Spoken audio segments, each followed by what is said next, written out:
Star news Marathi, नवे पाऊल नवी दिशा. एकीकडे ग्रँड एंट्री आणि दुसरीकडे दमदार आवाज. विधानभवनात घुमतोय सांगली जिल्ह्यातील आमदारांचा आवाज. आपल्या दैनंदिन जीवनात मसाल्याचे पदार्थ नवीन नाहीत, पण ते कोणते वापरायचे हा मात्र सर्वांनाच पडतोय प्रश्न. महालक्ष्मी फूड्सचे जयराम मसाले घेऊन येतोय.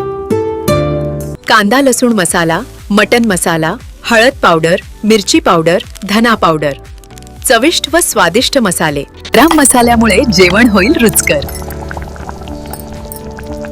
जयराम देतोय जिभेला चव,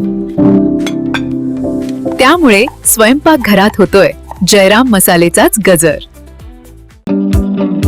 SS कम्युनिकेशन द्वारा संचलित द मोबाईल स्पेस घेऊन येत आहे धमाका ऑफर्स. आयफोन सह सर्व प्रकारच्या नामवंत कंपन्यांचे अँड्रॉइड फोन खरेदी करा आणि प्रत्येक मोबाईल खरेदीवर मिळवा हमखास भेटवस्तू आणि सोबत मिळवा 2 वर्षांची वॉरंटी. एवढंच नव्हे तर ब्रँडेड मोबाईलवर 30% डिस्काउंट, ॲक्सेसरीजवर तब्बल 70% मोठा डिस्काउंट. शिवाय आमच्याकडे अत्याधुनिक पद्धतीनं मोबाईल दुरुस्ती देखील उपलब्ध. या धमाकेदार ऑफरचा लाभ घेण्यासाठी द मोबाईल स्पेस या शोरूमला आजच भेट द्या. नागपूर इथं विधिमंडळाचं हिवाळी अधिवेशन सुरू आहे. आज या अधिवेशनाचा दुसरा दिवस होता.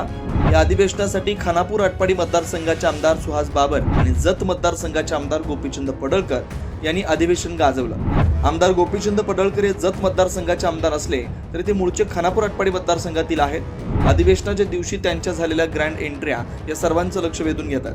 तर दुसरीकडे आमदार सुहास बाबर हे देखील आपल्या वक्तृत्व कौशल्यानं विधानभवनाचं लक्ष वेधून घेतात. आमदार बाबर यांनी औचित्याच्या मुद्द्याद्वारे सभागृहाचं लक्ष वेधलं, तर आमदार गोपीचंद पडळकर यांनीही आपले प्रश्न मांडत विधानभवन गाजवून सोडलं. त्यामुळे खानापूर आटपाडी मतदारसंघातील या दोन्ही आमदारांची चर्चा मतदारसंघात रंगली आहे. अध्यक्ष महोदय, माझ्या खानापूर आटपाडी विसापूर विधानसभा मतदारसंघामध्ये आपल्या शासनाच्या वतीनं जवळपास 6000पेक्षा जास्ती घरकुलांना मान्यता मिळालेली आहे आणि ह्या घरकुलांचं काम सुरू आहे. आपल्या शासनाच्या माध्यमातून ह्या घरकुलांना 5 ब्रास मोफत वाळू देण्यासंदर्भामध्ये धोरण जाहीर झालं होतं, परंतु खानापूर तालुक्यामध्ये आत्तापर्यंत कुठलाही वाळूचा डेपो त्या ठिकाणी देण्यात आलेला नाही. आणि आटपाडी तालुक्यामध्ये जे डेपो दिलेत त्या डेपोना तिथल्या स्थानिक लोकांचा खूप मोठा विरोध आहे. आणि या निमित्तानं वाळू जर मिळाली नाही तर मग हे घरकुलं सगळी आपण राहण्याची शक्यता जास्त आहे. माझी तुम्हाला विनंती आहे की आता माननीय महसूल मंत्री साहेब या ठिकाणी उपस्थित आहेत.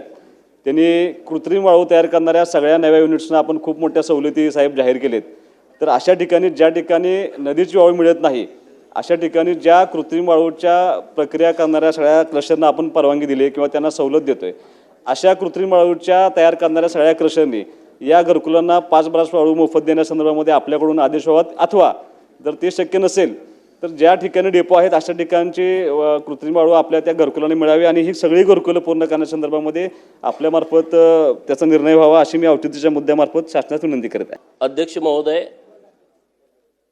देवाभाऊंच्या सरकारने महाराष्ट्रातील उपेक्षित वंचित घटकांना न्याय देण्याच्या दृष्टिकोनातून त्यांचं सामाजिक, सांस्कृतिक, शैक्षणिक मागासलेपण दूर करण्याच्या दृष्टीनं 18 महामंडळांची निर्मिती केली. यामध्ये ओबीसी, मायनर ओबीसी आणि भटक्या विमुक्तांच्या जमातीचा समाजाचा मोठ्या प्रमाणामध्ये समावेश आहे.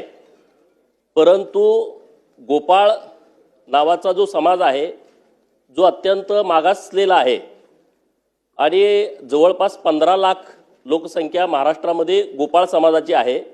पशुपालक हा मुख्य व्यवसाय या समाजाचा आहे आणि म्हणून राज्य सरकारच्या निदर्शनास ही बाब आपल्या माध्यमातून आणायची आहे. नोव्हेंबर महिन्यामध्ये गोपाळ समाजाच्या वतीनं आंदोलन करण्यात आली गेली की इतर समाजाला ज्या पद्धतीनं आर्थिक विकास महामंडळ स्थापन केली तशा पद्धतीचं आर्थिक विकास महामंडळ हे गोपाळ समाजासाठी स्थापन करून गोपाळ समाजातील जे युवक आहेत त्यांच्यासाठी योजना, महिलांच्यासाठी आणि विद्यार्थ्यांच्यासाठी चांगल्या पद्धतीच्या योजना या महामंडळाच्या माध्यमातून आणाव्यात अशी गोपाळ समाजाची मागणी आहे. मी आपल्या माध्यमातून सरकारकडे औचित्याच्या मुद्द्याद्वारे गोपाळ समाजाचं आर्थिक विकास महामंडळ स्वतंत्र स्थापन करावं अशी विनंती. स्टार न्यूज मराठीसाठी चंद्रकांत जाधव, विटा. आपल्या परिसरातील लेटेस्ट बातम्या पाहण्यासाठी स्टार न्यूज मराठी YouTube चॅनलला आत्ताच सबस्क्राईब करा.